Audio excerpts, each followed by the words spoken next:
communication guru. I'm the director and CEO of Triumph in the Midst of Adversity.com Limited, a company based in London, where we help you to navigate life obstacles to success and to live a fulfilled life. I'm also the best-selling author of the book Triumph in the Midst of Adversity.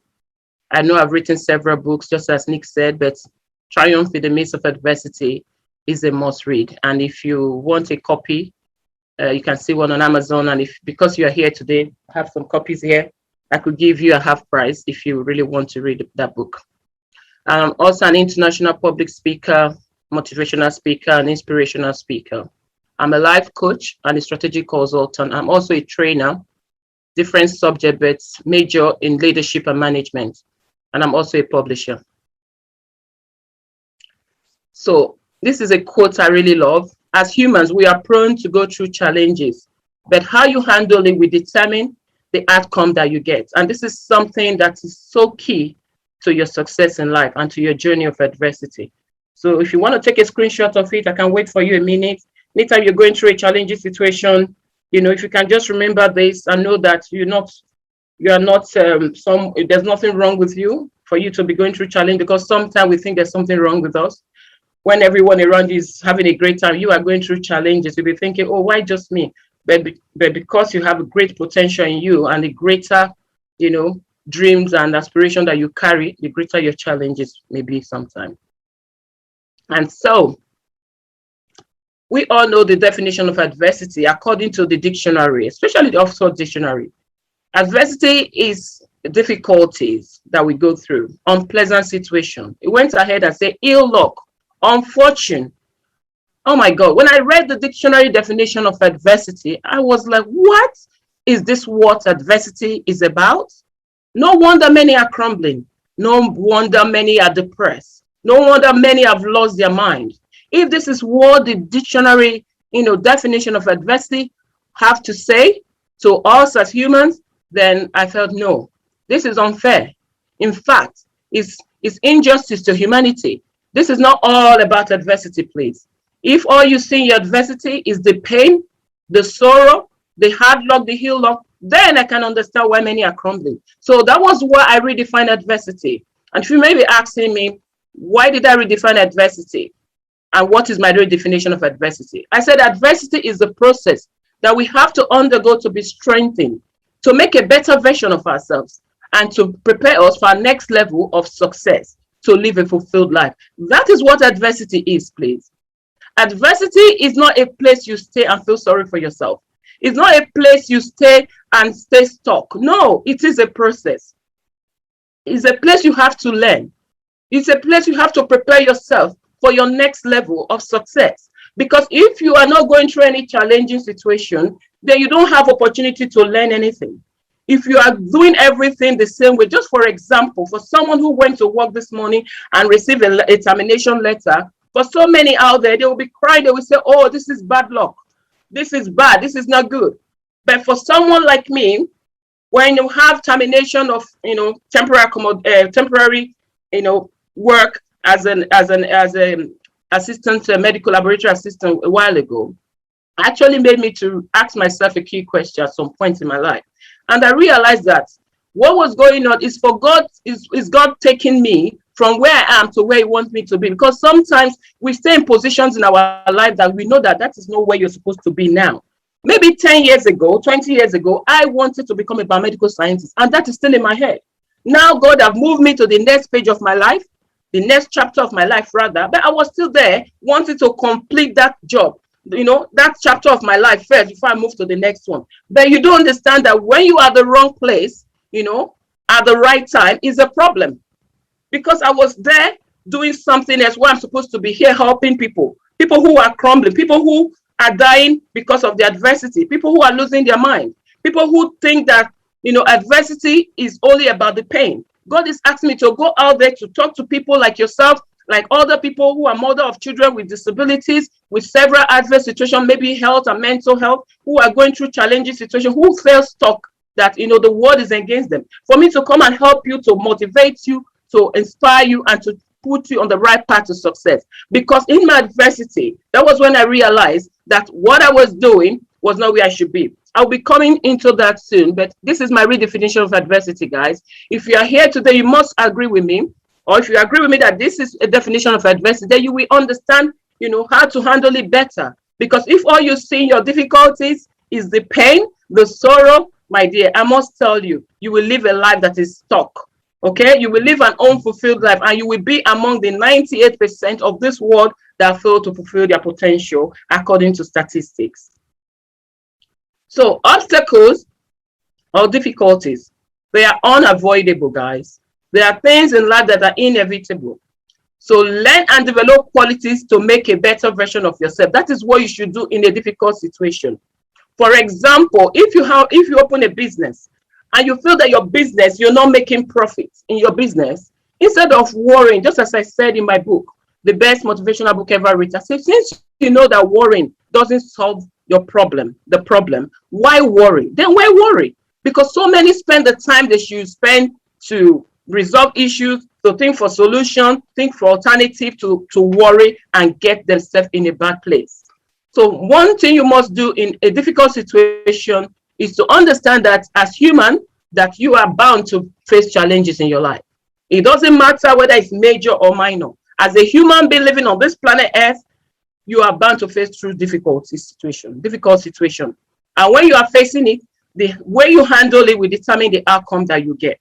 So when you're in a difficult situation, you must know that difficult situation is a thing that you can turn to positivity. It's a time for you to learn. It's a time for you to give you opportunity to grow and get to your next level of success. So ability to succeed depends on how you deal with obstacles. Just as I rightly said, for some people, when they have a difficult situation, they feel so sorry for themselves. The pity party thing, and you surround yourself with people who feel sorry for you. Sometimes you think they are supportive, but they are not helping you. If they are helping you, I will tell you, because in a difficult situation, the people you also surround yourself with will determine how you handle it as well. Please don't look for pity party friends, okay?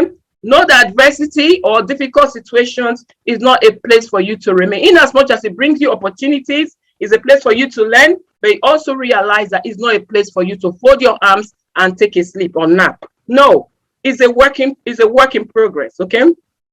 Natural to become emotion, yes. This is one thing I always say. For some people, when people are crying or they are, they are sober in emotional situation, they say, oh, the person is depressed. No. What I want to tell you today is this.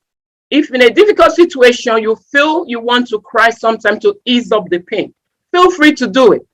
But one thing you must promise me today before you leave here, that in every difficult situation, when you cry, that every tears that drop from your eyes must move you a step closer to fulfilling your goal. Don't allow your tears to drop in vain, guys. Don't just cry because you want to cry. When you are in that difficult situation, if it make you cry, if it's painful, yes, take it another step higher. Listen, difficult situation is the thing that brings so much positivity in people's lives. And I'll be sharing with you some celebrities that you know of out there, including myself, Mikrona Mushudat, and Chris, and Dr. Donna that you know on social media, and yourselves. There are celebrities out there that you see only the positive part of their life, but you never know about the challenges they went through. But you only know about yourself, and it's making you feel sorry for yourself and making you feel stay in your comfort zone. So, my big why. Reason for redefining adversity. As I said, the dictionary definition was focusing on the pain. I felt that was unfair. It was doing injustice to humanity and leading many to crumbling in the adversity. And if you have read my book, Triumph in the Midst of Adversity, I went in depth there with the three major reasons why many crumble in the adversity. And also, I've talked to you today about my 8 key strategies that you can use and handle or apply in your life to become unstoppable, even either in your personal life or in business. All right? So my 8 key strategy is ABSALAM. That's the acronym. A is for acknowledging. For some of us out there, if you are going through a difficult situation, you sweep it underneath the carpet. You don't embrace it. You just feel, sorry for yourself. And at the end of the day, you ignore the challenging situation you are going through. Somebody's telling you, for example, for someone who is over 40 and believing God for a partner, and you have several relationships, and you can realize that it's not working and you want to get married. I'm talking about someone who just wants to date. Someone who is dating and looking forward to taking it a step further to the altar, right? For your husband to say, okay, I want to engage you. We want to do it now. That thing we are doing in secret, right? We want to go and have an open check to do it, anyhow. That is what marriage is, guys. So when you do that, you must acknowledge it, that listen, I have been dating, and it's not working out. What are those things that are causing it? Which is the F. Figure out the cause. Because for some people out there, when something is going wrong in their life, all they do is to apportion blame. In my book, I said, before you blame your partner, there are questions you will ask yourself before you actually get to that stage where you blame your partner. For those few who are in relationship, who are either in your 40s or your 50s, and it's not working, it's not coming to marriage. Don't just say that guy is a stupid guy. That guy, that one, no. Don't say that. Sit back and address it, because there's no matter how difficult your situation may be, no matter how bad that relationship was, right? I must tell you, there's something you must learn from it. There is a guy, one of our colleagues, who dated a girl for 8 years. Now he was about to go to Nigeria to marry the girl and bring her to the UK. And suddenly the girl got married to someone else. And I asked him, he was complaining. I said, what did you learn from this relationship? He said he didn't learn anything. You don't understand. You don't understand how much I spent on this girl. I didn't understand. I didn't learn anything from it, Kate. This is how you feel sorry for yourself, and you don't acknowledge, the situation. If you feel, because what he's feeling is allowing his emotion to control him. Because he's saying that, this girl disappointed. But there are things he probably did in that relationship, right? That if he sit that back today and he have another relationship, he will not repeat it. That is a lesson that you've learned. So, some years back, I had a friend as well who told me he was getting married and was excited for him. Then he was 40, because then I was 40 as well. And he said to me he called me one day, his voice was so low. And I said to him, why are you okay? He couldn't speak for a moment. And I was like, I hope you're fine, because I can be patient. That's why coaching is the right place for me. He said, Kate, do you remember the girl I told you about that I wanted to get married to? I said, yes. He said, the girl disappointed me. And I said, what happened? He said, got married to someone else. And before I could say 1, 2 things, then I wasn't a coach. As a life coach, you don't advise. But before now, I could advise, especially except in my strategic consultation, aspect of my coaching, of my consultancy rather. That's when I can advise now. But then I was quick to advise. I just told you, I said, you know what? That girl never wanted to marry you. He wanted a relationship. So because now you are taking the relationship stronger, you want to take it to the next step. And she knew quite well she was not ready to that. And she went ahead to marry the person that she wanted. And this guy screamed. A schoolmate of mine, he screamed. And he said, oh my God, Kate, that was exactly what my father and my mother told me. You weren't there. And I was thinking that they were just trying to say something. But now you've said the same thing. I will not accept it. And now help me look for another woman. And I asked him, what are your criteria of your woman that you're looking for? Guess what this man said? Man of 40, African man, listen, Chris Anichi, if you're one of those. He said to me he's looking for a girl of 20 years or 20-something years old. I said, what? What about maybe 30 or early 30s? He said to me, Kate, do you want me to have waist pain in my old age and nobody to help me? No, that's too old. I said, you're 40. He said, yes. I said, that's it. So what is this? He realized now that, listen, that girl was on a different mission, but now you have acknowledged that he had a situation at hand. And he figured out his course, which he's going to be doing in the process. But if you don't figure it out, you might end up, going into the same situation again, or leaving the situation to escalate and to cause you pain and to make the situation more difficult to resolve. Because preventing it from reoccurring, if possible, is the key. When you have a situation, for example, the young man who was sending money to Africa, paying the school fees of a girl he wasn't married to, if you acknowledge that there was an adversity in his life and he figure out the cause and not preventing it from reoccurring, if he's in another region, I guess I'm going to marry you. You have not taken the girl to the altar. You have not paid the bride price. But for us from Africa who believe in bride, who pay bride price before even the wedding. You must know that you cannot do the same thing you did before. You see, but for him not to acknowledge it, it will make him to repeat the same process again. And that is how people will say, I have 4 disappointments. I promised to marry 4 guys, 5 guys. I was so nice to them. I did nothing wrong, but they jilted me. You did something wrong because you failed to learn from your challenges.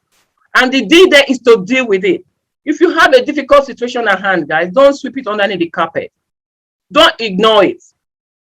Make sure you deal with it. And if you cannot deal with it on your own, then you can seek for help. And also, in my difficult situation, because this app Solar is something I created from my life experience, and now I'm sharing it with you to help you in your difficulties. Because if I had this much earlier, I would have triumphed even much earlier than I did, because I didn't have 8 key strategy. Because life was so rosy, for me at the point that even if you told me about adversity and the 8 key strategies, I will not even pay you attention. But when I was not in my adversity, this is what I have to create. So for you out there who have a rosy life, please take these 8 key strategies and run with it, because it will help you to go through your challenges, situation, and in a smoother way and in a better way for you to triumph even faster than I just did.